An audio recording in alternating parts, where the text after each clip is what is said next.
மூகம் கரோதி வாசாலம் பங்கும் லங்கயதே கிரிம் யத்கிருபா தமகம் வந்தே பரமானந்த மாதவம்.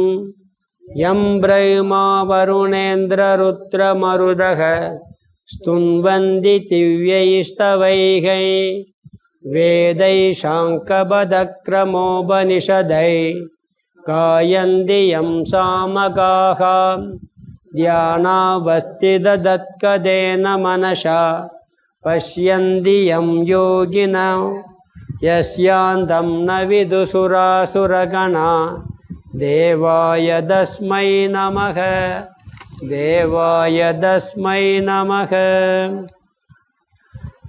ஸ்லோகம் 34 கர்மயோகம்.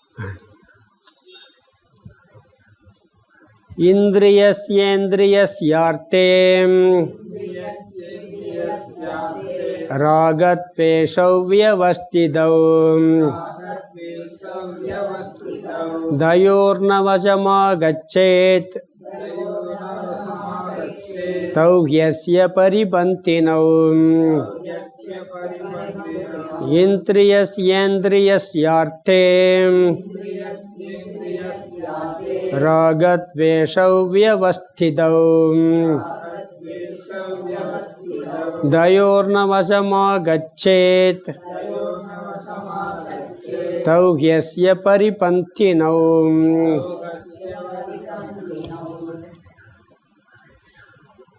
ஸ்ரீமத் பகவத்கீதை 3வது அத்தியாயம் கர்மயோகம் பார்த்துக்கிட்டு இருக்கோம். ஃபஸ்ட்டு அர்ஜுனுடைய கேள்வி, ஞானமா கர்மமா? ஞானம் உயர்ந்தது, கர்மம் சிறந்ததுன்னாரு. பிறகு கர்மத்தை கர்ம யோகமாக செய்ய வேண்டும் சொல்லி கர்மயோகத்தை பற்றி பல கருத்துக்கள் பார்த்தோம். நாம் கர்மயோகத்தில் முக்கியமாக கடமையை செய்ய வேண்டும், பிறகு அதோட பாவனைகள்லாம் எப்படிப்பட்டதாக இருக்க வேண்டும், இப்படி பல கருத்துக்கள் பார்த்தோம். கர்மயோகத்தை முடிச்சுட்டு என்ன பண்ணார்னு சொன்னால் லோகசங்கரம்னு ஒரு கருத்து வந்துச்சு. சரி, கர்மயோகம் மனப்பக்குவத்துக்காகன்னு சொன்னால் ஞானமெல்லாம் அடைஞ்சாச்சுன்னா செயல் செய்ய வேண்டியது இல்லையே அப்படின்னு சொல்லி பார்த்தா, இல்லை, ஞானி கூட செயல் செய்யணும். ஏன்னா உலகத்தை நல்வழிப்படுத்துவதற்காக செய்யணும் சொல்லி ஜனகரையும் அவரையுமே உதாரணமாக காட்டினார். ஏன்னா மக்கள் பெரியவர்கள் எப்படி நடந்துக்கிறாங்களோ அது மாதிரி தான் பார்த்து மக்கள் நடந்துக்கிறாங்க. அதை பார்த்து கிருஷ்ணரே நான் செயல்படாமல் இருந்தால் மக்களை கெடுத்தவனாவேங்கிறார். ஜனகர் ராஜ்யத்தவே ஆண்டுக்கிட்டு இருந்தார் ஞானத்தோட. ஞானிக்கு செயல் செய்யணும் கட்டாயம் கிடையாது. செஞ்சு ஒன்று அடைய போகிறதில்ல, செய்யாமல் ஒன்று இழக்கப் போவதில்லை. இருந்தாலும் அவர் ஞானியா ஞானி இல்லையான்னு கீழே இருக்கவனுக்கு தெரியாது. அவரே சும்மா இருக்கார், நம்ம சும்மா இருந்தேன்ன அப்படின்னு சொல்லி பேசாமல் இருந்துருவான்னு சொல்லி ஞானியும் கூட செயல்பட வேண்டும். அது மட்டும் இல்லை, அஞ்ஞானிகளுடைய மனசை கெடுக்கவும் கூடாது ஞானி. அதையும் சொன்னார். அஞ்ஞானிகள் எப்படி செயல்படுறான்னா என்பாடு செயல்படுறது, நீயும் செயல்பட்டு அவனையும் செயல்பட வைக்க வேண்டும் அப்படின்னு சொல்லி அந்த ஞானிகளுக்கு ஒரு உபதேசம் பண்ணார். ஏன்னா மற்றவங்களுடைய மனசையும் நம்ம கெடுத்துடக்கூடாது அப்படின்னு சொல்லி ஞானியினுடைய மனநிலை அஞ்ஞானியின் மனநிலையெல்லாம் சொல்லி கடைசியில் கர்மயோகத்தின் சாரத்தையும் கர்மயோகத்தின் மேன்மை பலனை சொல்லி கர்மயோகம் செய்யாதால் வரும் இழுக்கை சொல்லி நிறைவு பண்ணார் கர்மயோகத்தை. கடைசியாக ஒரு கருத்து என்ன வந்துச்சுன்னு சொன்னால், இப்போ நாம் பார்க்குற கருத்து ஒரு முக்கியமான கருத்து. அந்த கருத்து என்னன்னு சொன்னீங்கன்னா 33வது ஸ்லோகத்தில் ஞானியும் கூட தன்னுடைய சுபாவப்படி நடக்கிறான், எல்லா உயிர்களும் அதனுடைய இயல்பை பின்பற்றுகின்றன, அதனால் நீ அதை தடுக்கிறதுனால ஒரு பயனும் இல்லை அப்படின்னார்.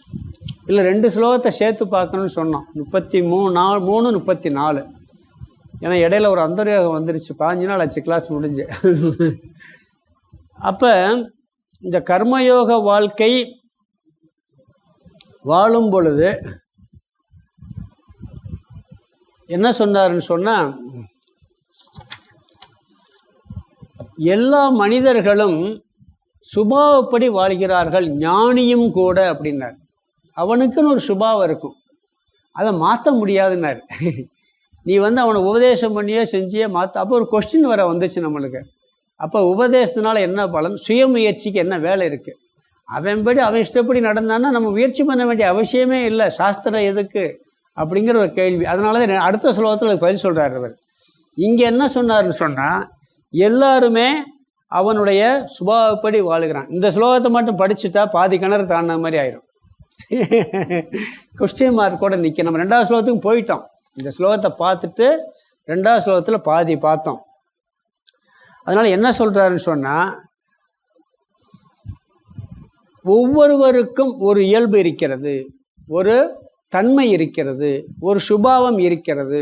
அதை யாராலையும் தடுத்து நிறுத்துவது ரொம்ப கடினம் அப்படின்னார். அவன் முயற்சி பண்ணணும், அவனுடைய சுயமுயற்சியும் தேவை. அது அடுத்த ஸ்லோகத்தில் வருது. துரியோதனன் குணத்தை கொஞ்சம் மாற்றி இருந்தால் பெரிய யுத்தமே தடுத்துருக்கலாம். அவருக்கு யுத்தம் செய்கிறது ஈஸியாக இருந்துச்சு. ஆனால் துரியோதன மனசை மாற்றுறது கஷ்டமாகி போச்சு. ஏன்னா அவனுடைய சுபாவத்தை மாற்றுறது மிக மிக கடினமாக இருக்குது. அப்போ குழந்தைகள்லாம் தப்பு பண்ண தண்டிக்கக்கூடாதா, தடுக்கக்கூடாதா, சுபாவப்படி விட்டுறதா அப்படிங்கிற கேள்வியெல்லாம் நம்மளுக்கு வரும். இங்கே என்ன சொல்கிறாருன்னு சொன்னால், அவரவர்களின் தன்மைப்படி நடக்கிறார்கள் அப்படிங்கிறத சொல்கிறார். ஒருத்தன் கோவப்பட்டான்னா கோவப்பட்டு தான் இருக்கான். தானம் பண்ணுறவன், கர்ணனுக்கு தானம் பண்ணுறது புத்தி சுபாவமாக இருக்குது. சுபாவப்படி தான் எல்லாருமே வாழ்க்கையை நடத்துகிறார்கள். பேச்சு, சிந்தனை, இதெல்லாம். அதாவது இந்த சுபாவம் எப்படி வருதுன்னு சொன்னால் அதுக்கு ஒரு காரணம் சொன்னார். அதாவது ஏற்கனவே முன் ஜென்மத்தில் செய்த வாசனைகள் உள்ளே உட்கார்ந்துருக்கும். அந்த வாசனைகள் எப்போ வேணாலும் இந்த ஜென்மத்தில் வெளிப்படும். பிறக்கும் போதே சில பேருக்கு சில சுபாவம் இருக்கா இல்லையா? ஒருத்தன் பிறக்கும் போதே மியூசிக்கில் பெரிய ஆளாக இருக்கான். ஒருத்தர் 5 வயசு பையனை பார்த்து மிருதங்க அப்படி வாசிக்கிறான். எங்கே படித்தான்? ஏதோ ஜென்மத்தில் உள்ள வாசனை தொடர்ந்து இருக்கு அவனுக்கு. அப்போ அந்த சுபாவம்ங்கிறது எப்படி வருதுன்னு சொன்னால், எதன் அடிப்படையில் சுபாவம் வருது? ஒரு மனிதனுடைய குணம் எப்படி அமையுதுன்னு சொன்னால், முதல்ல ஆரம்பத்தில் அமைகிறதுக்கு காரணம் ஏற்கனவே செய்த முன் ஜென்மத்தில் செய்ததனுடைய வாசனையின் ரூபத்தில் தான் அந்த சுபாவம் வருது அப்படின்னார். எல்லா உயிர்களுக்கும் அதனுடைய சம்ஸ்காரங்கள் மனதில் இருக்கின்றன. ஒவ்வொருத்தருக்கும் ஒவ்வொரு விதமான ரசனை. ஒரே வீட்டில் 3 குழந்தை இருக்கும், ஒரே மாதிரி சாப்பிடாது. ஒன்றுக்கு பிடிச்சது ஒரே சூழ்நிலை, ஒரே அப்பா அம்மா, ஆனால் எப்படி இருக்கு? மாற்றம் வந்து ஒரே சூழ்நிலையும் வளருது. இதுக்கு பிடிச்சது அதுக்கு பிடிக்க மாட்டேது, இதுக்கு பிடிச்ச ட்ரெஸ்ஸு அதுக்கு பிடிக்க மாட்டேது, இப்படி இருக்குது. அதனால் என்ன சொல்கிறாருன்னு சொன்னால், சுபாவத்தின் அடிப்படையில் தான் வாழ்க்கை முறை அமைகிறது. ஞானியும் கூட அப்படின்ட்டார். ஞானியும் கூட, மற்ற சாதாரண மனுஷலாம் நீங்கள் அப்படி சொல்லலாம். ஞானியும் கூட எப்படி வாழ்கிறாரு? அவருடைய சுபாவப்படி தான் வாழ்கிறார்கள். ஞானவான் அப்பினர். இதுக்கெல்லாம் விளக்கம் நிறைய பார்த்துருக்கோம்.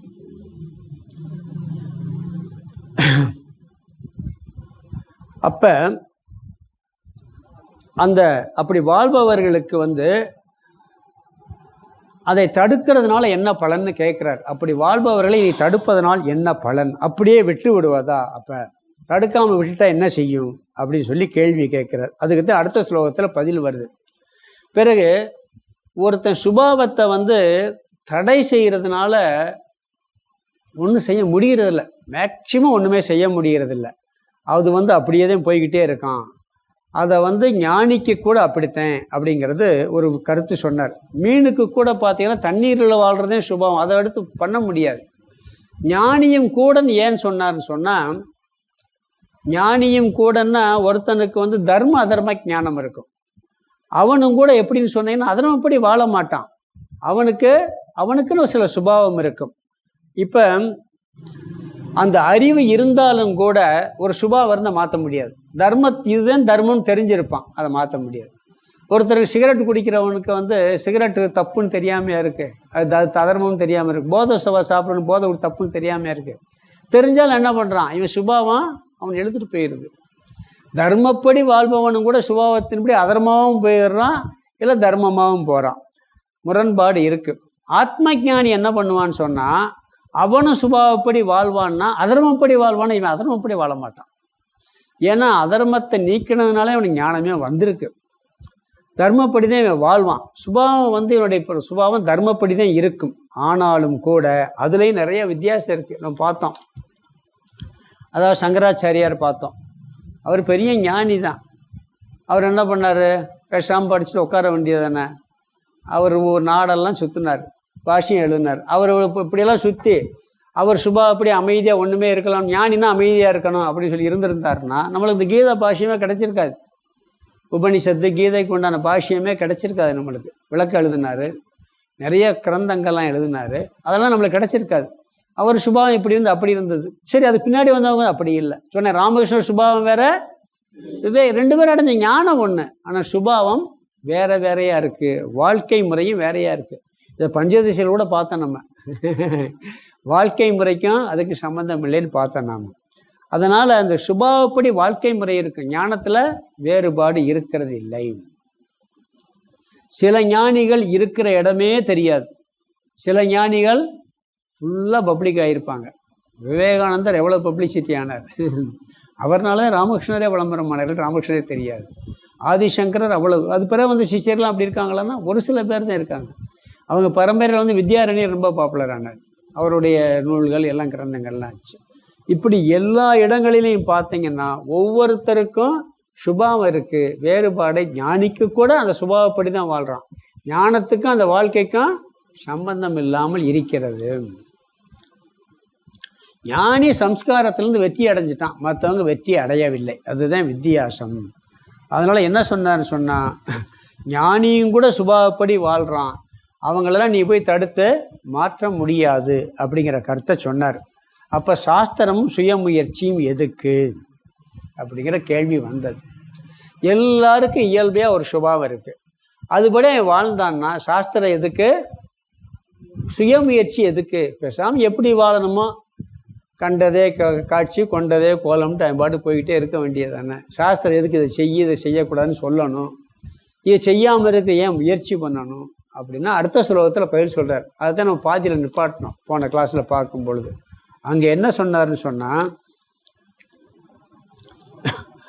அதாவது ஒவ்வொருத்தரும் அந்த சுபாவங்கிறது பூர்வ ஜென்ம வாசனைப்படி வருதுன்னா அதுபடி தான் வாழ்கிறான்னு சொன்னால் 2 தோஷம் வந்துடும். சுயமுயற்சிக்கும் வேலை இல்லை, பிறகு சாஸ்திரத்துக்கும் வேலை இல்லை அப்படிங்கிற கருத்து வந்துடும் அப்படின்னாரு. அதனால் என்ன சொல்கிறான்னு சொன்னால், சாஸ்திரத்தினால என்ன பலன், சுயமுயற்சியினால் என்ன பலம் அப்படிங்கிறது. சாஸ்திரம் என்ன செய்யுதுன்னா எது தர்மம் எது அதர்மங்கிறத காட்டுது, எப்படி வாழ வேண்டும் எப்படி வாழக்கூடாதுன்னு காட்டுது. சுயமுயற்சி அதை செஞ்சு வெற்றி அடையிறதுக்கு முயற்சி பண்ணுது. இது ரெண்டுக்குமே பயனில்லாமல் போய்விடுமே அப்படிங்கிற சந்தேகம் வரும். போன ஸ்லோகத்தோடு நிப்பாட்டினோம்னா அவ்வளவுதான், இந்த கேள்விக்கு பதில் இல்லாமல் போயிடும். பிறகு என்ன சொல்கிறான்னு சொன்னால், எல்லாருடைய மனதிலும் பாப புண்ணியம் என்ற சம்ஸ்காரங்கள் இருக்கின்றன. அந்த சம்ஸ்காரத்தினால எப்படி வருதுன்னா அது உள்ளே இருக்குது, தெரியறதில்லை. அது எப்போ வெளிப்படும்னா, ஏதாவது ஒரு பொருளை பார்க்கும் பொழுது இது எனக்கு வேணும்னு சொல்லணும், இன்னொன்று வேணான்னு சொல்லணும். ஒரே பொருளை, நல்ல பொருளை சுகம் கொடுக்கக்கூடிய பொருள் தான் 2 பேர் பார்க்குறாங்க. ஒருத்தருக்கு அது வேணும்னு சொல்லணும், இன்னொருத்தருக்கு எனக்கு இது வேணான்னு சொல்லணும். அப்போ அதுக்கு காரணம் என்ன, உள்ளே இருக்கக்கூடிய அந்த சம்ஸ்காரம். இவருடைய சம்ஸ்காரத்துக்கு அது சுகம் தர்றதா தெரியுது, இன்னொருத்தருடைய சம்ஸ்காரத்துக்கு அது சுகம் தருவதா தெரியலை. ஆனால் உள்ளே இருக்குது, அது வெளியே தெரியலை. எப்போ வெளிப்படணும், ஒரு பொருளை பார்க்கும் பொழுது அது வெளிப்படுது, ராகத்வேஷமாக வெளிப்படுகிறது. இது எப்படின்னு சொன்னால் எல்லாருக்கும் பொதுன்ட்டர். கண்ணுக்கு தெரியாத சம்ஸ்காரங்கள் இருக்கிறது, அந்த சம்ஸ்காரங்கள் எல்லாருக்கும் இருக்குது. அது எப்போ வெளிப்படும்னா எல்லாருக்கும் சூழ்நிலைகள் வரும் பொழுது எனக்கு இப்படிப்பட்ட சுபாவம் இருக்கிறது, அப்போ தான் வெளிப்படும். சூழ்நிலை வராத வரைக்கும் வெளிப்படாது. அந்த எண்ணம் வரும், இதுக்கு எனக்கு வேணும் இதுக்கு வேணாம் அப்படிங்கிற எண்ணம் வரும். இது 2வது ஸ்டெப்பு. முதல்ல உள்ளே இருக்குது, பிறகு அது வெளிப்படுது சூழ்நிலைக்கு தகுந்த மாதிரி. கடையில் போய் பார்க்கும்போது எல்லா பொருளையுமே நம்ம வாங்குகிறோம், ஒன்று பிடிக்குது அப்படியே பார்த்துட்டு வருவோம், ஏதாவது ஒன்று பிடிச்சி அதை மட்டும் எடுத்துக்கிடுவோம், செயலுக்கு வர்றதில்லை. ஒவ்வொன்றும் விருப்பு வெறுப்பு வெளியே தெரியுது, இது வேணும் வேணான்னு நினைக்கிறோம், ஆனால் செயலுக்கு அதை எல்லாத்தையும் நம்ம பிடிச்சாலும் கூட அதை அடையணும் முயற்சி பண்ணுறோமா, முயற்சி பண்ணுறதே இல்லை. எத்தனையோ முயற்சிகளை வாங்கணும் முயற்சி பண்ணியிருப்போம், விருப்பு வந்திருக்கோம், பிறகு திருப்பி கொஞ்ச நாள் கழித்து வேணான்னு கூட ஒதுக்கிட்டு போயிருப்போம். அது செயல்பாட்டுக்கு வர்றது பெரும்பாலும் வர்றது இல்லை. ஒருத்தரை பார்த்துட்டு அவர் முழிக்கக்கூடாது பேசக்கூடாதுன்னு சொல்லி ஒரு பெரிய சபதம் எடுத்திருப்பான். அவன் மூஞ்சிலே முழிக்க மாட்டேன் பேசவே கூடாதுன்னு சொல்லி கொஞ்ச நாள் கழிச்சு என்ன பண்ணுவான், திருப்பி பேசிடுவான். அந்த நேரத்தில் வர்றது. அதனால் என்ன சொல்கிறாருன்னா, செயலாக மாற வேண்டும் என்றால் முதல்ல உள்ள சம்ஸ்காரம் இருக்குது, பிறகு சூழ்நிலை வந்தவொன்னு அது வெளியே தெரியுது, திருப்பி செயலாக வடிவெடுக்கன்னு செயலாக வடிவெடுக்கலை, வேணும்னு நினைக்குது, சிலதில் வேணும்னு நினச்சி போகுது, சிலதில் வேணான்னு நினச்சிருக்கு. அப்படி செயலுக்கு போகணும்னு சொன்னால் எல்லா எண்ணமே செயலாக மாறுறது இல்லை. மாறுச்சுன்னா டேஞ்சர் ஆயிரும். சில செயல் மாறுது, செயலுக்கு வருது, சில செயலுக்கு வர்றதில்லை. எல்லா பொருளும் பிடிச்சிருந்தாலும் கூட ஒன்றுக்கு தான் வாங்குறதுக்கு தகுதி இருக்குது. ஒன்றை வாங்குவோம், ஒன்று பிடிச்சிருக்கு வாங்க மாட்டோம், ஏன்னா காசு வேறு இல்லை. அப்படி கூட நினச்சி நம்ம சும்மா இருப்போம். இங்கே என்ன சொல்கிறாருன்னு சொன்னால், ஒன்று மனதில் இருக்கக்கூடிய சம்ஸ்காரங்கள் அந்த சூழ்நிலை ஒரு பொருளை பார்க்கும்போது வெளிப்பட்டாலும் கூட செயலுக்கு வர வேண்டும் என்றால் வேறு ஒன்றின் துணை வேண்டும். அதுதான் சுயமுயற்சி, விவேகம். விவேகமும் நமது சுயமுயற்சியும் இந்த ஜென்மத்தில் அடைந்த அறிவும், சாஸ்திரத்தின் மூலமாகவோ பெரியவர்கள் மூலமாகவோ அனுபவத்தின் மூலமாக அடைந்த அறிவும் சுயமுயற்சியும் இணைந்து அது செயலாக மாற்றும். புரியுதுங்களா? இந்த சம்ஸ்காரங்கிறது எல்லாருக்கும் இருக்குது. எல்லாம் ஞானியாக இருக்கட்டும், அஞ்ஞானியாக இருக்கட்டும், தர்மவானாக இருக்கட்டும், அதர்மவானாக இருக்கட்டும், உள்ள எல்லாத்துக்கும் கம்பல்சரி இருக்கும். அது பூர்வ ஜென்ம வாசனைப்படி. அந்த பூர்வ ஜென்மத்தில் எப்படி வந்திருக்கோம், அங்கே செஞ்ச சுயமுயற்சினாலே தான் வந்திருக்கும். அந்த ஜென்மத்திலேயே அது உள்ளே உட்கார்ந்துருக்கு. சூழ்நிலை வந்தாலும் வெளிப்படும், அந்த எண்ணமாக வரும். எண்ணமாக வருவதை தடுக்க யாராலும் முடியாது. அது ஞானம் ஞான நிஷ்டை அடைஞ்சு அப்படியே அமைதியாக அதுவாக அடங்கி போயிடும். அது வரைக்கும் அது வந்துக்கிட்டே இருக்கும். அதை தடுக்க யாராலும் முடியாது. அப்போ என்ன பண்ணுறோம்னு சொன்னால், இந்த விவேகமும் சுயமுயற்சியும் சேர்ந்து அங்கே வேலை செஞ்சிச்சுன்னு சொன்னால், நல்லதாக இருந்தால் நாடும், கெட்டதாக இருந்தால் விலகும். இது வேலை செய்யலைன்னா அவன் சுபாவம் கெட்டதாக இருந்தால் கெட்டதுக்கு போயிடும், அவன் சுபாவம் நல்லதாக இருந்தால் நல்லதுக்கு போயிடும். இது இந்த விவேகமும் சுயமுயற்சியும் அதை கொடுக்கும்.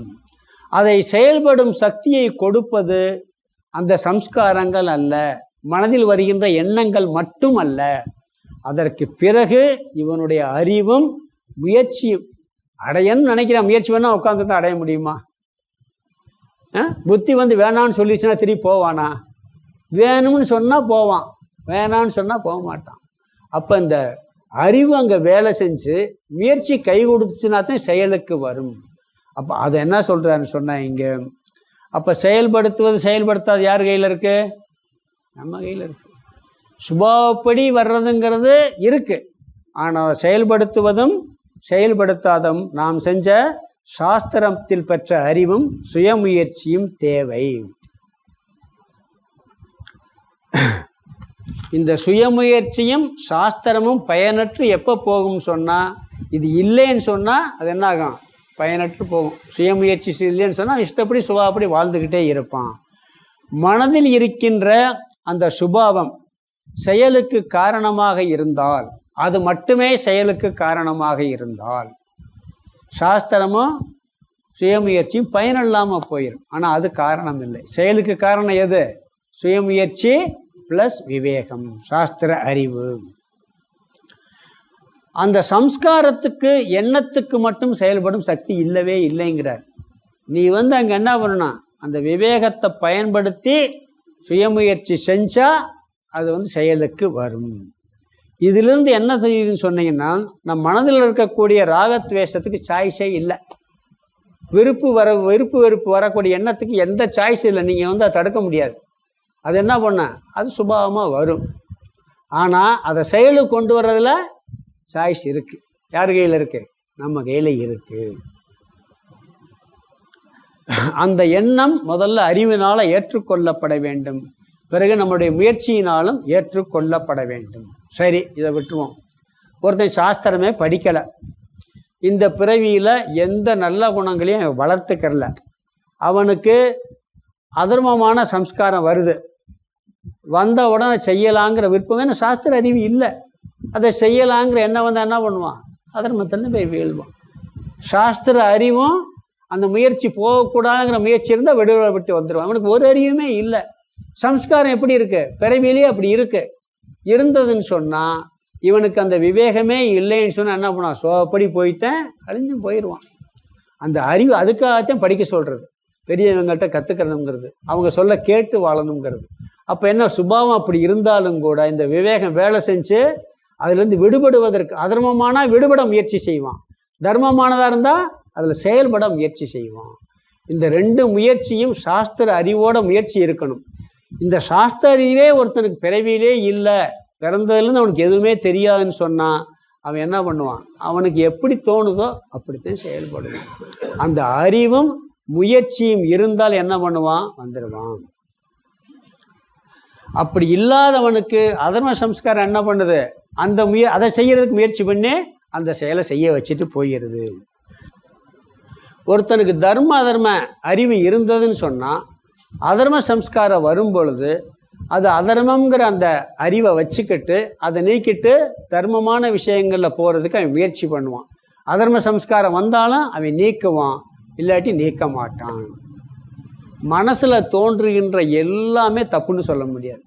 பூர்வ ஜென்மத்தில் நல்ல சம்ஸ்காரம் வந்திருக்கலாம், அது வந்தால் அவன் பாட்டுக்க அதில் ஈடுபடலாம். சில அதர்மமான சம்ஸ்காரம் வரலாம். வரும் பொழுது என்ன பண்ணணும்? இந்த விவேகம் வேலை செஞ்சு முயற்சியும் வேலை செஞ்சால் அதிலிருந்து விடுபட்டு இவன் வர முடியும். ராகத்வேஷம் உண்டாவது உனக்கு இயற்கை, ஆனால் அதன் வசத்தில் நீ சென்று விடக்கூடாது, அது உன் கையில் இருக்குங்கிறார். விருப்பு வெறுப்பு வருவது உன்னுடைய பூர்வ ஜென்ம சம்ஸ்காரத்தினால் வரும், அது இயற்கை, கட்டாயம் வரும். ஆனால் அதன் வசத்தில் நீ சென்று விடாமல் இருப்பதற்கு விவேகமும் உன்னுடைய முயற்சியும் தேவை. அது அருந்தக்கூடாதுன்னு சாஸ்திரம் சொல்லியிருக்கு. அதை அவன் புரிஞ்சுக்கிட்டு வெறுப்பு வந்து அதுலேருந்து விலகி இருக்க முடியும். இவன் அதை புரிஞ்சுக்கிட்டு கூட இவன் முயற்சியே பண்ணாமல் இருந்தால் என்ன பண்ண முடியும்? அதில் தான் போய் வீழ்வான். சில பேருக்கு தெரியும், தெரிஞ்சுட்டு என்ன பண்ணுவான்? முயற்சி பண்ண மாட்டான். தப்புன்னு தெரிஞ்சாலும் என்ன பண்ணுவான்? அந்த சம்ஸ்காரம் அது ஓவராக இருக்கும், அதில் கொண்டு போய் வீழ்த்தி விட்டுரும். அதுலேருந்து விலகி வர்றதுக்கு முயற்சி பண்ண மாட்டான். அப்போ முயற்சியும் வேணும், அறிவும் இருந்தால் அதிலிருந்து விடுபட முடியும். அதனால் என்ன சொல்கிறான்னு சொன்னால், தர்மத்திற்கு உட்பட்டு உனது செயல்கள் இருப்பது மாதிரி உன்னுடைய விவேகத்தையும் முயற்சியையும் பயன்படுத்தி செயலில் ஈடுபட வேண்டும். உன்னுடைய சுபாவம் சம்ஸ்காரம் எப்படி வேண்டுமானாலும் இருக்கலாம், பழைய வாசனைகள் எப்படி வேண்டுமானாலும் வரலாம். விருப்பு வெறுப்பெல்லாம் வந்து பழைய பூர்வ ஜென்ம வாசனையின்படி வெளிப்படும். அந்த வெளிப்படுகின்ற வாசனைகளை விவேகத்தையும் பயன்படுத்தி சுயமுயற்சியையும் பயன்படுத்தி தர்மப்படி நீ கொண்டு செல்ல வேண்டும். அப்போ கர்மயோகத்தில் இன்னொரு அங்கம் என்னென்னா, பொதுவாக தர்மப்படி செயல்படுவது கர்மயோகத்தினுடைய இனியொரு அங்கங்களாக மாறுகிறது. இந்த ரெண்டு ஸ்லோகங்கள் என்ன கருத்து சொல்லப்பட்டிருக்குன்னு சொன்னால், ஒவ்வொரு மனிதர்களுக்குள்ளும் சம்ஸ்காரங்கள் இருக்குது, வாசனைகள் இருக்குது. அந்த சம்ஸ்காரங்கள் வெளிப்படுவது தான் விருப்பு வெறுப்பு. அந்த விருப்பு வெறுப்புக்கு விவேகமும் சுயமுயற்சியும் துணை புரிந்தால்தான் செயலுக்கு வரும், செயல் நடைபெறுகிறது. அவை துணை புரியவில்லை என்றால் செயல் நடைபெறாது. ஆகவே நம்ம என்ன சொல்கிறாருன்னா, ராகத்வேஷமே வராமல் இருக்க என்ன பிரயத்தனம் பண்ணாலும் முடியாதுங்கிறார். விருப்பு வெறுப்பு உள்ள இருக்கக்கூடிய வாசனை வராமல் இருக்கிறதுக்கு நீ பிரயத்தனம் பண்ண முடியாது. அதையும் முதல் ஸ்லோகத்தில் சொன்னார். நீ அந்த சுபாவம் வரத்தையும் செய்ய ஒன்றுமே பண்ண முடியாது. ஆனால் செயல்படாமல் அதை பார்ப்பதற்கு, அதர்மமாக இருந்தால் செயல்படாமல் பார்க்க வேண்டும், தர்மமாக இருந்தால் செயல்பட வைக்க வேண்டும். அதற்கு உனது விவேகமும் சுயமுயற்சி வைத்து நீ தர்மமானதிலிருந்து செயல்பட்டு அதர்மமானதிலிருந்து விலகி நிற்க வேண்டும். இதுவும் கர்மயோகம்தான். இப்படி அப்போ சம்ஸ்காரங்கள் போகவே போகாதா? அந்த தவறான எண்ணங்கள் கூட மனசுலேருந்து போகாதான்னா அது பெரும்பாலும் இருந்து கொண்டு தான் இருக்கும், செயலுக்கு வராது. அது என்ன ஆகும்னா, அப்படியே ஞானி என்ன பண்ணுவான்? அப்படியே தர்மப்படி வாழ்ந்து வாழ்ந்து அது என்ன பண்ணுவோம்? அப்படியே விட்டவொன்னு அதர்ம சம்ஸ்காரங்கள்லாம் வெளிப்படாமலேயே அவிழ்ந்து போய்விடும். இந்த ரோஸ்ட் பண்ண விதையை போட்டால் முளைக்குமா? இப்போ கடலைப்பருப்பு, ஒரே கடலைப்பருப்பு இருக்குது, கடலைப்பருப்பு இருக்குது, இங்கிட்டு வறுக்காத கடலைப்பருப்பு, இங்கிட்ட ரெண்டும் பார்த்தா ஒன்றாத்தே இருக்கும். இதை போட்டால் முளைக்கும், இதை போட்டால் முளைக்காது. இவனுக்கு ஞானின்னு இருக்க சம்ஸ்காரங்கள் எப்படி இருக்குது, இந்த வருத்த கடலைப்பருப்பு மாதிரி ஆயிரும். அது ஒன்றும் செயல்பாட்டுக்கே வராது. சில அதர்மமான எண்ணம் இருந்தாலும் வராது, அப்படியே அவிழ்ந்து போயிடும். அவிச்ச கடலைப்பருப்பு பச்சை கடலைப்பருப்பு பார்த்தா ஒன்றாத்தையும் தெரியும், அதை முளைக்காது, இது முளைச்சிடும். அது மாதிரி சொல்கிறார். அது வெளித்தோற்றத்துக்கு கூட வராமல் அப்படியேவும் அவிழ்ந்து போய்விடும். அதனால் இங்கே என்ன சொல்கிறான்னு சொன்னால், இந்திரியசிய அர்த்தே, முதல் வரியில் ஒவ்வொரு இந்திரியங்களுடைய விஷயத்தில், இந்திரியங்களுக்கு அதாவது கண் என்ற இந்திரியத்துக்கு விஷயம் வர்ணம் ரூபம், காதுக்கு சத்தம், நாக்குக்கு சுவை, இப்படி 5 இந்திரியம் இருக்குது. இதுக்கு ஸ்பர்ஷம், மூக்குக்கு நாற்றம், இப்படி 5 இந்திரியங்கள் 5 விஷயங்களும். அதே மாதிரி கர்மேந்திரியம் இருக்குது, கர்மேந்திரியக்கு 5 விஷயங்கள் இருக்குது. இதில் எல்லாம் என்ன வருதுன்னா, ஒன்று விருப்பு வரும், இல்லாட்டி வெறுப்பு வரும். இந்த இந்திரியங்கள் இந்திரிய விஷயங்களை பார்க்கும் பொழுது, அதை ஒரு பாட்டு கேட்குது, டிவியில் போட்டுக்கிட்டு இருக்காங்க, நம்ம கண்ணில் பார்க்குறோம், காதில் அருமையான பழைய பாட்டுக்கிட்டு இருக்கு, சின்ன பிள்ளை என்ன பண்ண டபக்குன்னு அமைக்கிறோம். ஏன்னா அது இந்திரியத்துக்கு, அதுக்கு சுவிட்சி டிவி தான் வேணும். இன்னும் இளைஞர்களாக இருந்தால் அந்த இப்போ உள்ள மாடர்ன் பாட்டு வேணும். வீட்டில் பார்த்தீங்கன்னா அப்படி போட்டி வரும், தனித்தனியாக டிவி வச்சுக்கிறணும் ஒரு ரூமில். வயசானவங்க தனியாக அங்கே வச்சு பார்க்க, ஏன்னா இவன் அதை ஆஃப் பண்ணுவான். நான் பார்த்துருக்கேன், ஒருத்தர் விஜய் ரசிகர், ஒருத்தர் அஜித் ரசிகர், அவன் பாட்டு இது ஆஃப் பண்ணுறது, இவன் பாட்டு அதை ஆஃப் பண்ணுறது. ஏன்னா இதுக்கு அது பிடிக்குது, அது பிடிக்கலை, இப்படியெல்லாம் இருக்கா இல்லையா? அதை என்ன சொல்கிறாருன்னு சொன்னால், இந்திரியங்களுக்கு இனிப்பு, ஒவ்வொரு இந்திரியங்களுக்கும் ஒருத்தருக்கு இதில் பிரியம் இருக்குது, அதில் நாடுது, இதுக்கு பிரியம் இல்லை, அது நாடலை. இப்படி இந்திரியங்களுக்கு இந்திரிய விஷயங்களில் நாடுங்கிறார். அப்படி போய்கிட்டு இருக்கு. அதனால என்ன சொல்றாருன்னா, வியவஸ்திதவ், அவசியமாக அது உருவாகும். இந்திரியங்கள் இந்திரிய விஷயங்களை பார்க்கும் பொழுது அதில் விருப்பு வெறுப்பு கட்டாயம் உருவாகும். எனக்கு இது பிடிக்குது, எனக்கு பிடிக்க என்ன வருமா வராதா? ஞானியாக கூட இருக்கட்டும், அவருக்கு பிடிச்ச ஒரு சாப்பாடு இருக்கு, ரொம்ப நல்லா இருக்கே அப்படின்னு என்ன வருமா வராதா? கட்டாயம் வருங்கிறாரு. ஞானிக்கும் வரும், வராமல் இருக்காது. அது என்ன சொல்றார், இந்திரியசிய அர்த்தே, இந்திரியங்களுக்கு இந்திரிய விஷயங்களில் வியவஸ்திதவ், அவசியமாக தோன்றும், கண்டிப்பாக என்ன அந்த விருப்பம் ராகத்வேஷம் வரத்தான் செய்யும். சில பேர் நம்ம சொல்லுவோம், எனக்கு என்னன்னே தெரியலை, அவனை பார்த்தாலே பிடிக்கல எனக்கு, கண்ணு முன்னாடி வந்தால் அப்படி கோபம் வருது, எரிச்சலாக இருக்கு, எனக்கு அது என்ன காரணம்னே புரியலை. சொல்கிறோமா இல்லையா? எப்படி வருது? உள்ளேருந்து என்கிட்ட வந்துருச்சு, அப்படி வருது.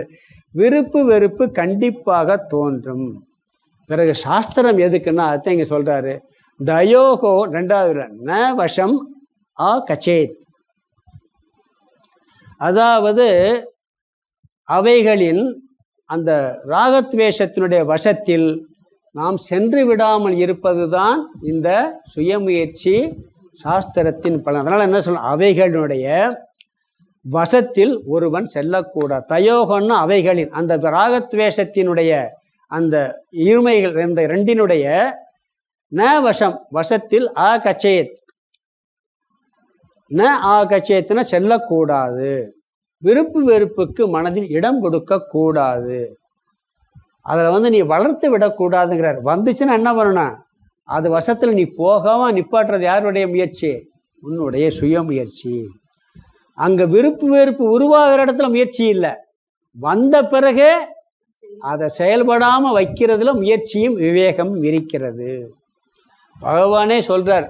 நம்ம அதனால் என்ன நினைக்கலாம் தெரியுமா, கொஞ்சம் ஃப்ரீயாக இருக்கலாம். எப்படின்னா, என் மனசில் இப்படி ஒரு கெட்ட எண்ணம் வருது, இப்படியெல்லாம் தவறான சித்துவன் பகவானே சொல்கிறார், அதுக்கு நான் பொறுப்பு இல்லைன்ட்டார், நம்ம பொறுப்பே இல்லைன்ட்டார். ஆனால் ஒரு வகையில் பொறுப்பு, பூர்வ ஜென்ம பொறுப்பு. அது பூர்வ ஜென்மத்தில் நான் பொறுப்பாக இருந்திருக்கான், அது ஒன்றும் பண்ண முடியாதுங்கிறார். அது அப்படி தான் இருக்குங்கிறார். நீ என்ன பண்ணணும்னா, வர்றது வரைக்கும் உன் கையில் இல்லை, அது சம்ஸ்காரம், அது நாம் பொறுப்பு அல்லன்னு பகவான் ஒத்துக்கிறார். இந்த ஜென்மத்தில் பொறுப்பு இல்லை, ஞாபகம் வச்சுக்கோங்க. ஏற்கனவே ஏதோ ஜென்மத்தில் பொறுப்பு நம்ம தான். ஏன்னா சில பேருக்கு பிறவிலே வர்றது இல்லையே, அப்படியெல்லாம் இருக்காங்கல்ல. அதனால் என்ன சொல்கிறாருன்னா, இந்த சம்ஸ்காரங்கள் தர்ம அதர்ம சம்ஸ்காரங்கள் இருக்குது, அதில் அதர்மமான சம்ஸ்காரம் வெளியே வரும் பொழுது அதை நிப்பாட்டி தர்மமான சம்ஸ்காரத்தை செயலில் விட வேண்டும். அது 2வது வரியில் சொல்கிறார். தௌ, அந்த இரண்டும், அசி, அவனுக்கு, அந்த மோட்சத்தை அடைய விரும்புவனுக்கு என்ன சொல்கிறார் பாருங்க, பிரபிபந்தினவ் பகைவர்கள். நீ அப்படி வர்றதை செயலில் விட்டேன்னு சொன்னால் யார் உனக்கு எதிரி? அதுதான் எதிரிங்கிறார்.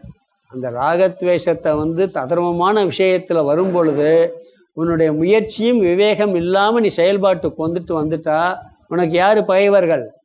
அவங்க தான். இப்போ எனக்கு அவன் எதிரி இவன் எதிரின்னு நம்ம சொல்லிக்கிட்டு இருக்கோம். பகவான் நீ தான் உனக்கு எதிரின்ட்டார்.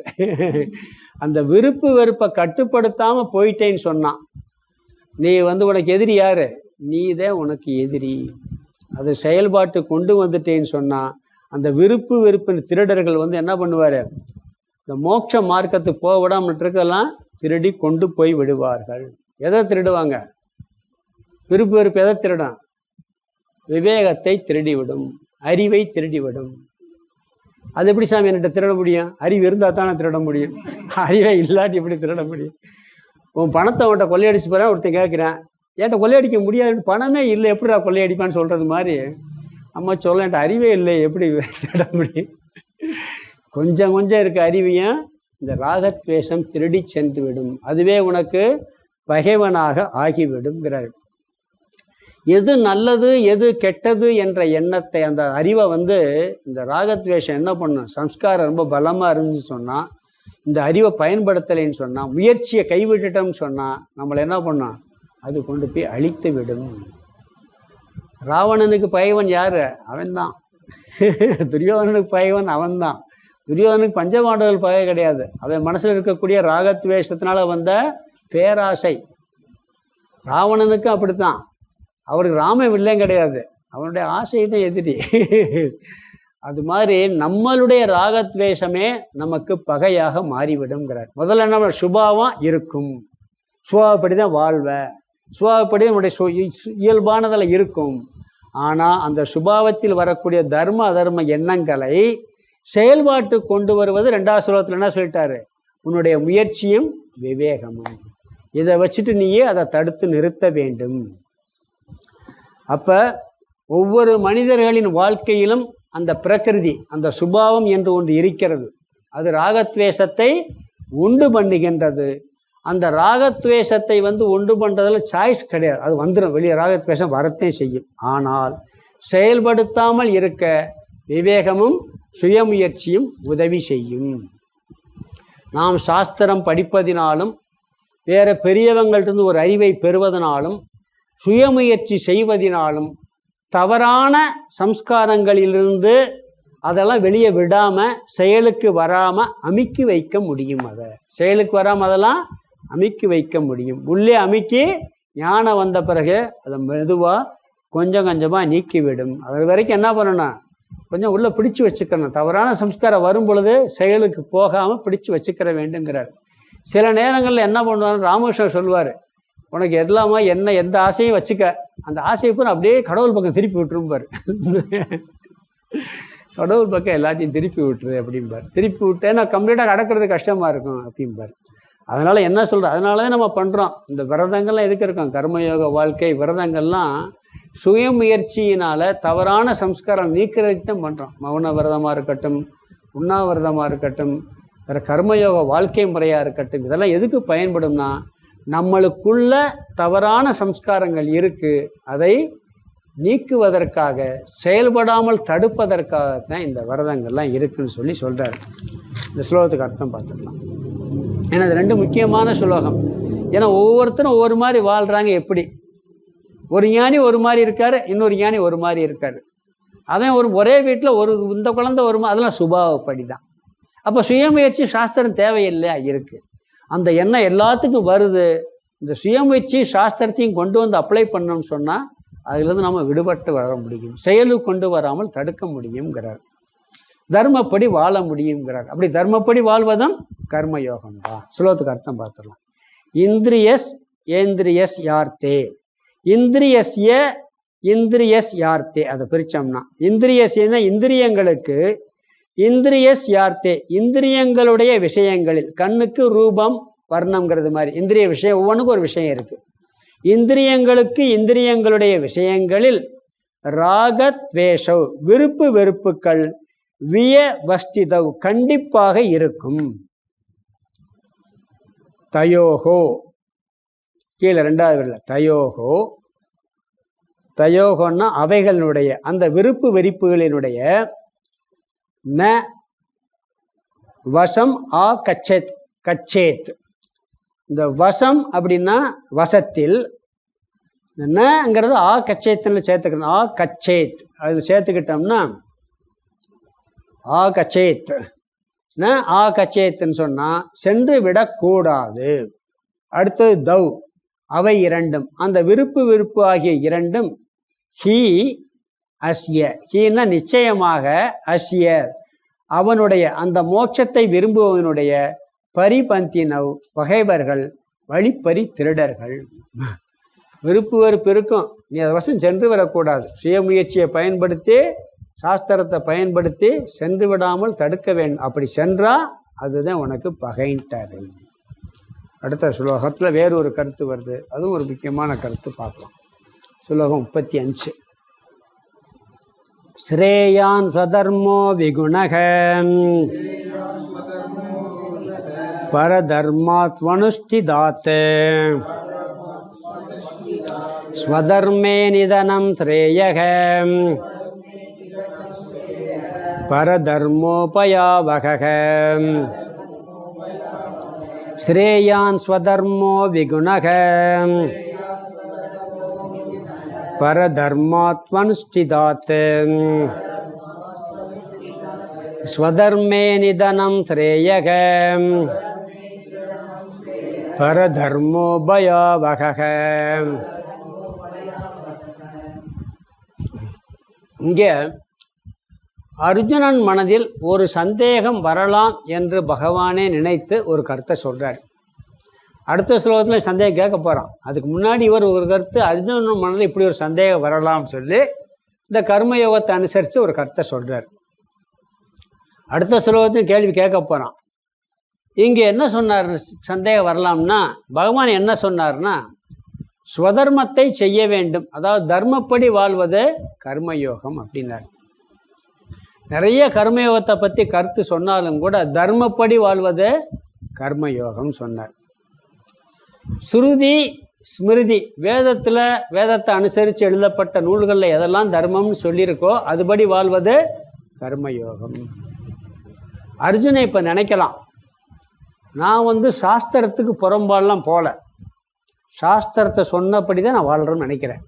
சாஸ்திரத்தில் சன்னியாசம் சொல்லியிருக்கா இல்லையா? சாமியாராக போகிறது நல்லதுன்னு சொல்லியிருக்கா இல்லையா? அப்போ நான் சாமியாராக போகிறேன், சண்டையெல்லாம் போட மாட்டேன். அது நான் அதர்மமாக போகலையே, அதர்மமாக தானே போகக்கூடாதுன்னு சொல்லியிருக்கேன் கர்மயோகத்தில். ஆனால் சாஸ்திரம் என்ன சொல்லியிருக்கு? சன்னியாசத்துக்கு ஒரு விதிச்சிருக்கு, சன்னியாசி ஆகலாம்லாம் சொல்லியிருக்கு, அது தர்மம்னு சொல்லியிருக்கு. நீங்கள் எதுக்கு நீ சண்டை போட சொல்கிறீங்க? நான் பாட்டுக்க சண்டையை நிப்பாட்டிட்டு போயின்னு நினச்சிருவானோன்னு நினச்சிட்டு அவர் என்ன சொல்கிறாரு சொன்னால், ஏன்னா சாஸ்திரத்துலேயும் சன்னியாசத்தை பற்றி சொல்லியிருக்கேன், அது ஒன்றும் தப்பு இல்லையே, அதனால் சாஸ்திரத்தில் சொல்கிறபடி நான் செய்யலாம்னு அவன் நினைக்கலாம், அது அதர்மம் அல்ல அப்படின்னு நினச்சிடலாம் நினச்சி சொல்கிறார். ஒரு உதாரணம் கூட பார்த்தீங்கன்னா, இப்போ சாஸ்திரத்தில் மது அருந்தாதேன்னு சொல்லியிருக்கேன்னா மது அருந்தலை, அது தப்பு, அது கரெக்டு. ஆனால் சாஸ்திரத்தில் சன்னியாசம் போக வேணாம்னு சொல்லலையே, புரியுதுங்களா? அதனால போனால் என்ன அப்படின்னு நினைக்கலாம். அதனால் என்ன சொல்கிறாருன்னு சொன்னால், இப்போ ஒருத்தர் இருக்கார், ஒரு 60 வயசுக்காரர், படிக்கலை, புரியுதுங்களா? படிக்கணும்னு சாஸ்திரம் சொல்லியிருக்கார் இல்லையா? நான் போது 5th ஸ்டாண்டர்ட் கிளாஸ்லேயே உட்காந்து படிக்கிறேன்னு அப்படி இருக்கும். ஒரு 60 வயசுக்காரர் சின்ன வயசுல படிக்காமட்டார், சாஸ்திரம் படின்னு சொல்லியிருக்கு, அதுக்காக இப்போ ஸ்கூலில் உட்காந்தா தர்மமாக? அது வீட்டில் கூட உட்காந்து படிக்கலாம். அப்படி சாஸ்திரத்தில் சொல்லியிருக்கிறத நான் செஞ்சுட்டு போகிறேன் அப்படி இவன் நினைக்கலாம்னு சொல்கிறார். சந்நியாசம் எடுத்துக்கிறேன் அப்படி இவன் நினச்சிருவேன்னு சொல்லி அதற்கு பதில் மாதிரி இந்த ஸ்லோகத்தில் சொல்லுகிறார். அது என்ன சொல்கிறாருன்னா, ஒவ்வொருத்தருக்கும் ஒரு கடமை இருக்குப்பா, அந்த கடமைக்கு பேர் ஸ்வதர்மம்னு பேர். உன்னுடைய தர்மம் ஸ்வதர்மம், அது உன்னுடைய கடமை. ஒவ்வொருத்தரும் ஒரு கடமை இருக்குது, அதுக்கு பேர் ஸ்வதர்மம். இப்போ என்னுடைய கடமை ஒன்று இருக்குது, இன்னொருத்தருக்கு அவருடைய கடமை இருக்குது. அந்த கடமை எனக்கு பரதர்மம், அது அதர்மம் இல்லை. இப்போ இன்னொருத்தர் ஒரு கடமை இருக்குது, அந்த கடமை எனக்கு பரதர்மம், இன்னொருத்தருடைய கடமை, அது என் கடமை இல்லை, அது அதர்மம்னு சொல்ல மாட்டோம். என்னுடைய கடமையை ஸ்வதர்மம்பா, இன்னொருத்தருடைய கடமையை பரதர்மம்பா, இன்னொருத்தருடைய தர்மம் அது. இது என்னுடைய தர்மம். குழந்தைக்கு ஒரு தர்மம் இருக்குது, அது ஸ்வதர்மம். குழந்தைக்கு படிக்கிறது ஸ்வதர்மம். பெரியவர்கள் பணம் சம்பாதிக்கிறது அவங்களுடைய ஸ்வதர்மம். குழந்தையை பொறுத்தவரை பணம் சம்பாதிக்கிறது பரதர்மம். பெரியவங்களை பொறுத்தவரை ஸ்கூலில் போய் படிக்கிறது பரதர்மம். புரியுதா? அதர்மம் இல்லை அது. ஆனால் அது இன்னொருத்தருடைய கடமை. அது 2 டாபிக் வச்சு இங்கே பேசுகிறார். அதாவது தர்மம் நமது கடமைன்னு சொல்கிறத 2ஆக பிரிக்கிறார். எதெல்லாம் தர்மமோ அதை எல்லாத்தையும் செய்யணுங்கிறது கட்டாயம் கிடையாது. நிறைய தர்மம் சொல்லியிருக்கலாம், நம்ம செய்ய முடியுமா? உனக்கு எது தர்மமோ அதைத்தையும் செய்ய முடியும். எல்லா தர்மத்தையும் நீ செய்ய முடியாது. அதனால் எப்படி எல்லா தர்மத்தையும் செய்கிறது கர்மயோகம் கிடையாது. உனக்கு எது தர்மமோ அதை செய்வது தான் கர்மயோகம். சந்நியாச தர்மம் சொல்லப்பட்டிருக்கு, கட்டாயம் செய்யணும்னு சொல்லியிருக்காத, செய்யலை. அது யாருக்குன்னு சொல்லியிருக்கு. உனக்கு எல்லாத்துக்கும் சந்நியாச தர்மமாக இருந்தால் அது யாருக்குன்னு சொல்லியிருக்கு. கட்டாயம் செய்யணும்னா சொல்லவில்லை. உனக்கு எது சுதர்மமோ அதை செய்வது தான் கர்மயோகம். என்னுடைய தர்மம் அல்லாத வேறொருத்தருடைய தர்மத்துக்கு பேர் பரதர்மம். ஆனால் அது அதர்மம் அல்ல. எனக்கு கடமை இல்லாதது எல்லாமே அதர்மம்னு சொல்ல முடியாது. ஆனால் அது என்ன பேரு? பரதர்மம்ங்கிறார். தர்மத்தை செய்வது கர்மயோகம், ஸ்வதர்மத்தை செய்வது கர்மயோகம், பரதர்மத்தை செய்யாமல் இருப்பது கர்மயோகம்ங்கிறார். புரியுதா? தர்மமாக நடந்துக்கிறது என்னுடைய கடமை, அது கர்மயோகம். என்னுடைய கடமையை செய்வது கர்மயோகம். இன்னொருத்தருடைய கடமையை செய்யாமல் இருக்கிறது கர்மயோகம்ங்கிறார். அவன் கடமையில் அவன்கிட்ட மூக்க நுழைக்காமல் இருக்கிறது உன்னுடைய கர்மயோகங்கிறார். டாக்டருடைய வேலை டாக்டர் தொழில், அது அவருடைய கடமை. கட்டடம் பார்க்குற இடத்துல போய்கிட்டு இப்படித்தான் கட்டணும் அப்படித்தேன்னு சொல்லி இன்ஜினியருக்கு யோசனை சொன்னால் அது பரதர்மம். அவர் இங்கே யோசனை சொன்னால் அது பரதர்மம். உண்மைதானே? அவங்க தர்மத்தை அவங்க செய்யணும். அவங்க அடுத்தவங்க தர்மத்தில் போய் சொல்ல பேர் அதர்மம் இல்லை, ஆனால் பரதர்மம். அதை செய்யாமல் இருப்பது கர்மயோகம்ங்கிறார். பரதர்மத்தை செய்யக்கூடாது. ஒவ்வொருக்கும் பெரும்பாலும் பார்த்தீங்கன்னா நம்ம வேலையை செய்கிறத விட அடுத்த வேலையை செய்ய நம்மளுக்கு ஆசை வரும். நம்ம வேலையை நம்ம ஒழுங்காக செய்ய மாட்டோம். அடுத்த வேலையில் போய் மூக்க நுழைச்சி அதை செஞ்சு குழந்தைகளே பாருங்கள். 2 பிள்ளைகள்கிட்ட நீங்கள் என்ன பண்ணுங்கன்னா, நீ இந்த வேலையை செய்ய அந்த வேலை சரின்றுங்க செஞ்சு, நான் அந்த வேலையத்தையும் செய்யப்போ இது சொல்லும், இது நான் அடுத்த செய்யப்போ இது சொல்லும், 2 சண்டை போடுங்க. ஏன்னா அடுத்த வேலையை அடுத்த ஆள் செய்கிற வேலையில் போய் செய்கிறதுல தான் ஆர்வமே வருது எல்லாத்துக்கும். அது பகவானுக்கு ரொம்ப ஸ்ட்ரிக்டாக சொல்கிறார், பரதர்மத்தை செய்யக்கூடாது. சொல்லுவாங்களே, என் விஷயத்தில் தலையிடாத, உன் விஷயத்தை நீ பார்த்துக்க, சொல்லுவோமா இல்லையா? அதைத்தான் இங்கே கடவுள் சொல்கிறார். ஏன்னா அப்படி தலையிட்டால் பரதர்மத்தில் தலையிட்டவர்களாக ஆவோம். அதர்மம்னு சொல்லலை, ஆனால் சாஸ்திரம் என்ன பண்ணுது? அதை செய்யக்கூடாது, தலையிடுவதை கண்டிக்கிறது. ஒரு விதத்தில் அதர்மம்னு சொல்லுது. அதை நீ செஞ்சேன்னா அது அதர்மம் தான். ஒரு கோணத்தில் பார்த்தோம்னு சொன்னால். இதெல்லாம் பொதுவாக பார்த்தா நம்ம அன்றாட வாழ்க்கையிலேயே நிறைய நடக்குது. இப்போ வீட்டில் ஹோம்ஒர்க் பண்ணுறது யாருடைய கடமை? ஸ்டூடெண்ட்ஸ் கடமை. அவனுக்கு கஷ்டம் இருக்கக்கூடாதுன்னு சொல்லி நீங்கள் போய் மேத்து கணக்கெல்லாம் நீ படுப்பா, நீ உனக்கு தெரியாது, அவன் சொல்லிக் கொடுக்கலாம். அந்த கணக்கை நீங்கள் போட்டுட்டு படுத்தீங்கன்னா எப்படி இருக்கும்? அது பரதர்மம். ஒரு காலேஜ் ப்ரொஃபஸர் பண்ணார். என்னுடைய மேத்ஸ் ப்ரொஃபஸர் ஒருத்தர், அவருடைய தம்பி என் கூட படித்தான். அவர் ரொம்ப பயங்கர இன்டெலிஜென்ட்டு, பயங்கரமான இன்டெலிஜென்ட்டு மேத்ஸில். ஆனால் அந்த எப்படி நடந்துக்கிறதுல அவருக்கு மைண்டே வேலை செய்யாது. பையன் ரொம்ப முட்டாள், அவருடைய பையன். அவர் அப்போ என் கூட படித்தா அந்த பையனுக்கு சித்தப்பா வேணும். அவன் சொல்கிறான், எங்கள் அண்ணன் ப்ரொஃபஸர், எங்கள் அண்ணன் என்ன பண்ணுவார் தெரியுமா? தேவையில்லாத ஒரு காரியம் பண்ணுவார். அவனுக்கு கணக்கு தெரியாது, நீ படுறான்னு சொல்லி ஒரு கணக்கெல்லாம் போட்டு நோட்டில் வச்சுட்டு பூட்டி வச்சுட்டு படுத்துருவாருங்க. வாத்தியாரே அப்படி பண்ணால் எப்படி இருக்கு? அது பரதர்மம். சொல்லி கொடுத்தா தப்பு இல்லை. குழந்தைகளுடைய ஹோம்ஒர்க்கை நீங்களே பண்ணி வச்சுட்டு நீ படுறான்னு சொன்னால் எப்படி இருக்கும்? ஏன்னா ஸ்கூலில் போய் அடி வாங்கிடுவானா, பிள்ளை மேலே உள்ள பாசம். இதுதான் பரதர்மங்கிறது. அது செய்யக்கூடாது அப்படிங்கிறார். அப்படி கடமைகளை அவர்கள் செய்யலைன்னா தவறு. அதை அவங்க அனுபவிக்கணும். அந்த கடமையினுடைய அனுபவிச்சா தான் திருந்தி வர முடியும். நாம் அதை தலையிடக்கூடாது அப்படிங்கிறார். மாணவனுடைய தர்மம் படித்தல். மாணவன் மாணவனாக இருக்கணும். மாணவனுடைய தர்மம் சம்பாதிக்கிறது கிடையாது. இவன் என்ன பண்ண, படிக்கிறதுக்கு ஒன்று ஆர்வம் இல்லை, தொழில் ரொம்ப இன்ட்ரெஸ்ட்டாக இருக்குன்னு சொல்லி இங்கே பிஸ்னஸில் இறக்கி விட்டுருவாங்க சில பேர். அதெல்லாம் அந்த படிக்கிற வயசில் படிச்சுட்டு ஆகும். நீங்கள் என்ன பண்ணுங்க, திருப்பி போய் இவன் வந்து ஒரு 5 வயசுல படிப்பை நிப்பாட்டியாச்சு, 25 வயசானப்போ திருப்பி ஸ்கூலில் சேர்க்க முடியுமா? பிஸ்னஸ் எப்போ வேணாலும் பண்ணலாம். சில பேர் என்ன பண்ணிடுறாங்க, பிறகு ஃபீல் பண்ணுவான், அதில் அவனுக்கு அந்த குறை தெரியும், படிச்சுட்டு வந்திருக்கலாமே நினைப்பான். அதனால பார்த்தீங்கன்னா வேத பாடசாலையில் படிக்கிற பசங்களுக்கு கூட இந்த கல்வியும் இப்போ சொல்லித்தர்றாங்க. வேதம் படித்தாலும் கூட ஏன்னா பின்னாடி படிக்க முடியாது, பின்னாடி போய் 10th பரிட்சை எழுத முடியுமா? இப்போ எங்கள் தேனி ஆசிரமத்தில் வேத பாடசாலை, வேதம் படிக்கிறது படிப்பு, இந்த படிப்பும் தெரியாட்டி சமுதாயத்தில் வாழ முடியாது, பிறகு அதை படிக்க முடியாது. கணக்கே தெரியல எப்படி வாழ்வான் அவன்? 5 வயசுல வேதம் படிக்க வந்துட்டான்னா மேத்தமெட்டிக்ஸே தெரியல எப்படி அவன் உலக வாழ்க்கையில் வாழ முடியும்? புரியுதுங்களா? அப்போ இதையும் சொல்லித்தர்றாங்க, சொல்லிட்டு எக்ஸாம் எழுத வைக்கிறாங்க. இப்போ ஏன்னா பின்னாடி படிக்க அந்த வயசில் படித்து முடிச்சிடணும். அதனால் அந்த நேரத்தில் எது கடமை அதை அப்போ போய் சம்பாதிக்கப்பட்டோம்னு என்ன ஆகும்? அது பரதர்மமாக ஆகிவிடும் அப்படிங்கிறார். அதனால் இங்கே ஒரு வார்த்தை சொல்கிறாரு, ஏதோ ஒரு காரணத்தினால சதர்மத்தை செய்ய முடியவில்லை என்றால் வேற ஒரு கடமையை பரதர்மத்தை செய்ய வேண்டிய சூழ்நிலை ஏற்பட்டால் கூட நீ அதை செய்யக்கூடாது.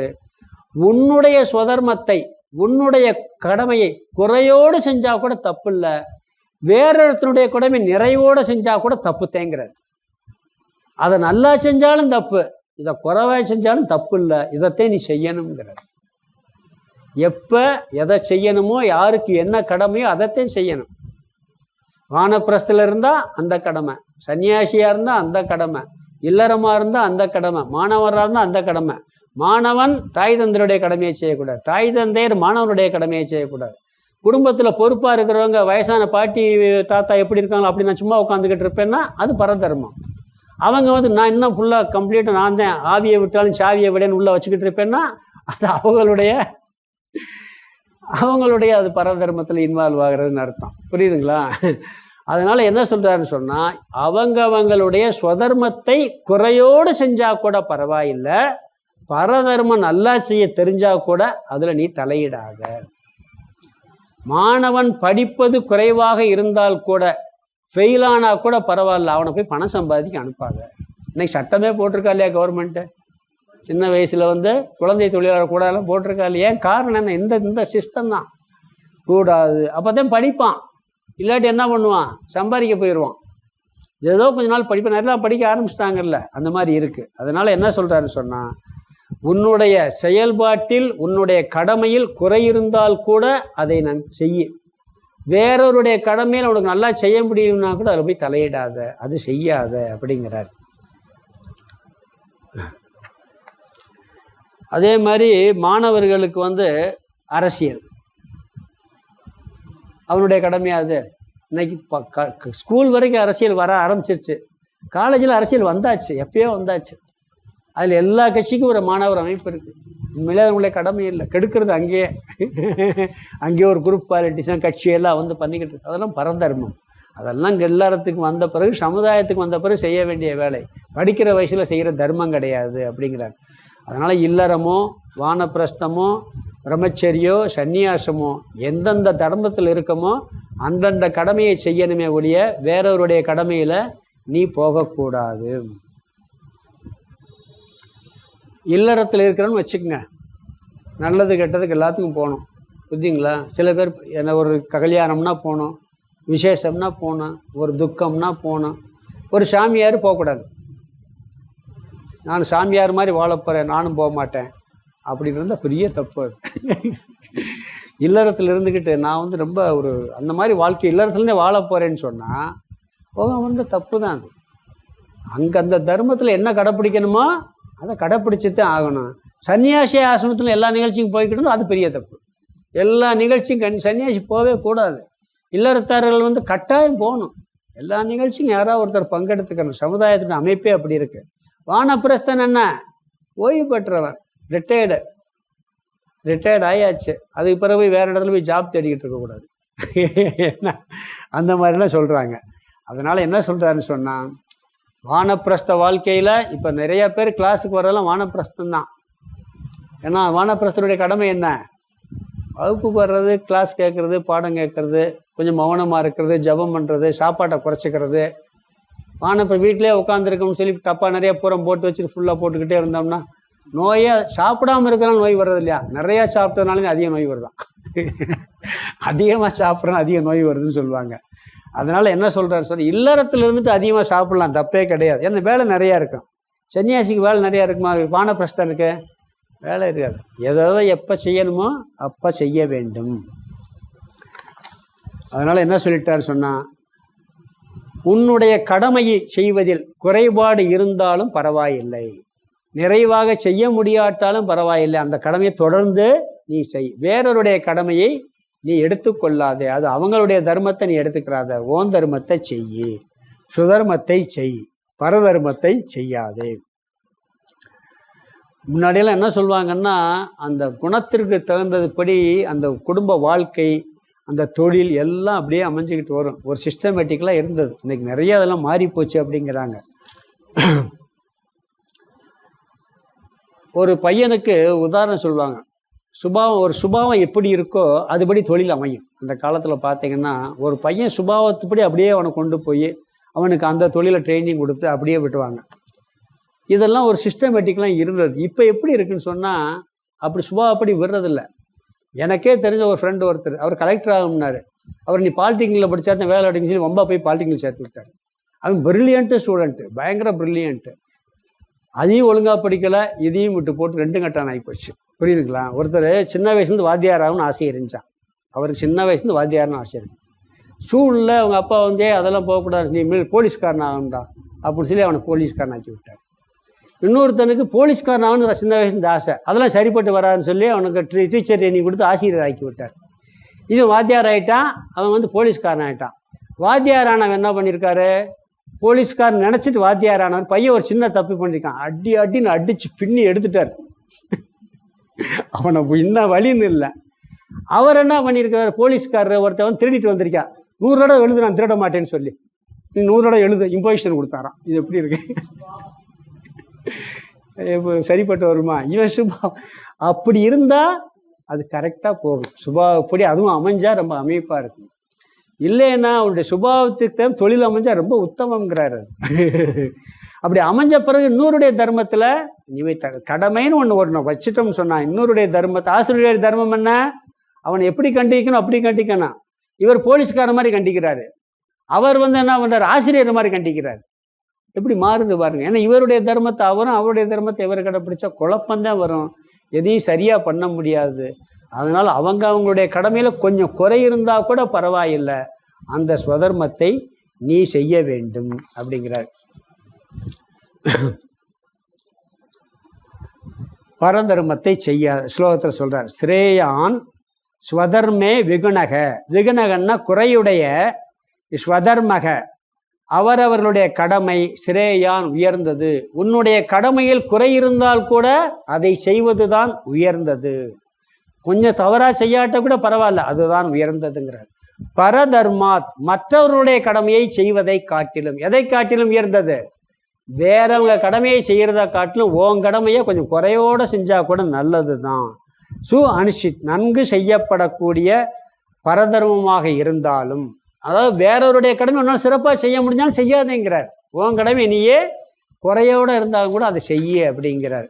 நன்கு செய்யப்படக்கூடிய மற்றவருடைய கடமையை விட குறையுடைய உன்னுடைய கடமை உயர்ந்தது.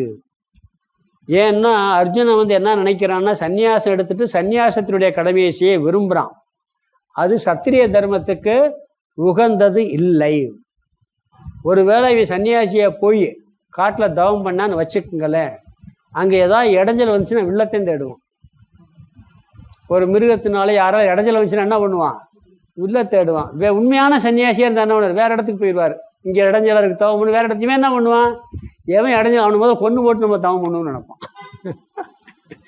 அதனால் என்ன சொல்கிறாருன்னா, உன்னுடைய கடமையில் குறை இருந்தாலும் வேறொரு தர்மத்தை சிறப்பாக செய்ய முடிஞ்சாலும் கூட நீ செய்ய. சில பேர்லாம் பார்த்துருக்கேன், சன்னியாசம் எடுத்துருவாங்க, இந்த பணம் சம்பாதிக்கிறது நிப்பாட்ட முடியாது. அப்போ என்ன, ருத்ராட்ச வியாபாரம் பண்ணுவோமே,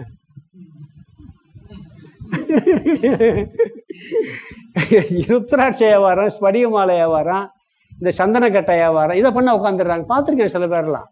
ஏன்னா போயாச்சு, இந்த பணம் சம்பாதிக்கிற வரல, அது இல்லாமல் இருக்க முடியலை. சரி, இது வந்து ஆன்மீகம் தானே, இதுவும் ருத்ராட்சி வியாபாரம் பண்ணுறது ஆன்மீகமா? ஏன்னா என்னாலும் வியாபாரம் தானே. அப்படி அந்த தர்மத்தை எடுத்துட்டு அவஸ்தைப்படுறவங்கெல்லாம் இருக்காங்க. அதனால் நீ ஸ்வதர்மத்தை செய் அப்படிங்கிறார். இதில் ஒரு கடுமையான ஒரு வார்த்தை சொல்கிறார். ஸ்வதர்ம நிதனம் ஸ்ரேயக. ஸ்வதர்மத்தில் உன்னுடைய கடமையை செய்தல் மரணம் ஏற்படுவதானாலும் சிறந்ததேங்கிறார். இங்கே அர்த்தம் என்னன்னா, உன்னுடைய கடமை செஞ்சீர்கள் என்ன நஷ்டம் வந்தாலும் பரவாயில்லைங்கிறார். ஒரு வியாபாரம் பண்ணுறான், அது இப்போ நல்ல வியாபாரி இருந்து நஷ்டம் வந்தாலும் அந்த வியாபாரத்தை விட மாட்டான். திருப்பி என்ன ஒன்று முயற்சி பண்ணி புதுசாக கூட வேணும், ஐயோ நான் இன்னொரு வேலை வேறு வேலையை பார்க்க ஆரம்பிச்சிடலாம், இதை விட்டு போட்டு வேலை தேட ஆரம்பிச்சிருவான். உண்மையான வியாபாரியாக இருந்தால் நஷ்டம் வந்தாலும் என்ன பண்ணுவான், அடுத்து அது பண்ணுவான். இங்கே என்ன மரணம் வந்தாலும் ஏன் சொல்கிறாருன்னா, இவனுடைய தர்மத்தில் மரணம் வரும். யார்? அர்ஜுனனுடைய தர்மத்தில் சண்டை போட்டு நீ செத்தா பரவாயில்ல, சண்டை போடு, அதுக்காக சாமியார் அப்பறேன்னு போகாத. நீ இறந்தா கூட பரவாயில்ல. என்னோட பொருள் என்ன, நீ உன்னுடைய கடமையை செய்யும் போது அதில் லாபமோ நஷ்டமோ வரலாம், அதை நீ செய்யணுமே ஒழிய நஷ்டம் வந்தாலும் வேறொருடைய தர்மத்தை குறைக்கக்கூடாது. அதவே நீ என்ன பண்ணணும், அதை செய்ய வேண்டும் சொல்லி சொல்கிறாரு. இதுக்கு இன்னும் சில விளக்கங்கள்லாம் இருக்குது, கொஞ்சம் விளக்கம் இருக்குது, அதிகமாக இல்லை. அதை பார்த்துட்டு அடுத்த வகுப்பில் அந்த ஸ்லோகத்துக்கு அர்த்தம் பார்க்கலாம். ஓம் பூர்ணமத பூர்ணமிதம் பூர்ணாத் பூர்ணமுதச்யதே பூர்ணஸ்ய பூர்ணமாதாய பூர்ணமேவாவசிஷ்யதே. ஓம் சாந்தி சாந்தி சாந்தி. ஹரிஹி ஓம் ஆதிகுருநாத சுவாமிக்கு ஜெய்.